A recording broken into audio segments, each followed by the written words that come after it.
We're the students, teachers, and parents against Mylinda Mason. We are protesting against what she said on numerous Facebook groups. She posted a post talking about how people have defaced her signs, and she kind of just like shoveled the blame onto certain groups, including but not limited to intolerant left and militant homosexuals. We're not okay with having a person that would categorize people in our school boards, and it's supposed to be nonpartisan, unbiased.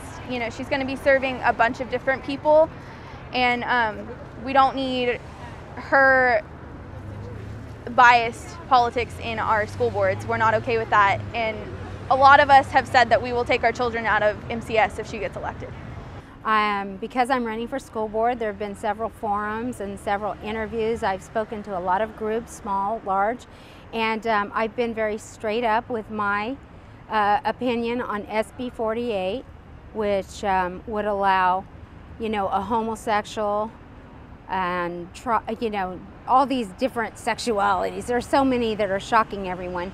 But I don't care if you're homosexual, heterosexual. I don't think it's appropriate to teach that to kindergartners in the classroom.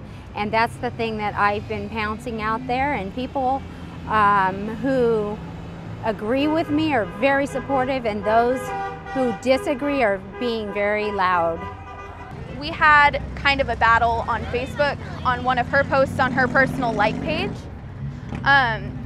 and she said a lot of things that she either deleted really quickly and resaid them, or wouldn't answer our questions directly, and that's why we're lashing out against her. It's not so much that we're not letting her have free speech.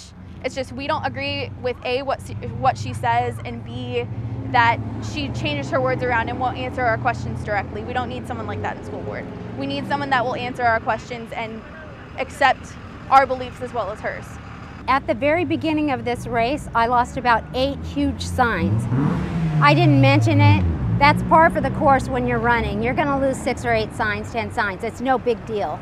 And so I did no reports on that, didn't make any scene at all about it. However, in one night, 2 nights after Halloween, I had several all over town missing. I also had damage done to several of my signs. And the big deal is when I posted that and said, this isn't right, this is not my money that paid for this. I'm not paying for my own campaign. It's a small grassroots.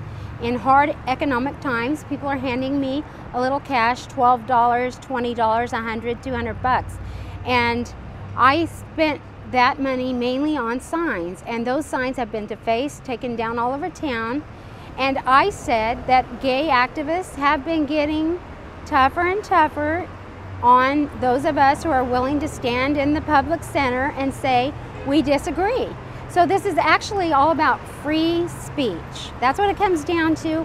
However, when I said that, they went ballistic and asked me how in the world I could come to that conclusion. I say it's real simple. They signed it, gay, gay, she's homosexual, homophobe. They put little pink triangles on my face. They made it very clear who they were. I was a very active, proud student of Downey High School. There are many different kinds of people that go to school in Modesto City Schools. Young, old, gay, straight, skinny, fat, tall, short. You know, she's going to be serving all of these different kinds of people, and we need her to serve all of these people and be unbiased against all of them. We don't need her to push her beliefs on this school board. I don't regret it one bit. I'm grateful that the other side always throws a fit and stamps their feet, and since then they've all jumped on my pages and my group, and I've allowed them to join, and I've allowed them to post anything they want to say. So it's an open forum. So if you want to go there and see it, you can go to Mylinda Mason for Modesto City School Board 2011 page, or my group. You can post, you can look, you can decide for yourself who did it. I just want to request people vote no, or vote against Mylinda Mason. She's biased, she uses partisan politics in school board, and we don't need that. We need to protect our children from any kinds of opinions until we feel like they need to hear them. Actually, somebody asked me that. I think it was the B. And they asked me, what about junior high, high school? And I said, you gotta be kidding. I know we're getting old, but we're not that old. We all remember in junior high and high school, it comes up. It will be discussed. It will be brought to the table. So be it.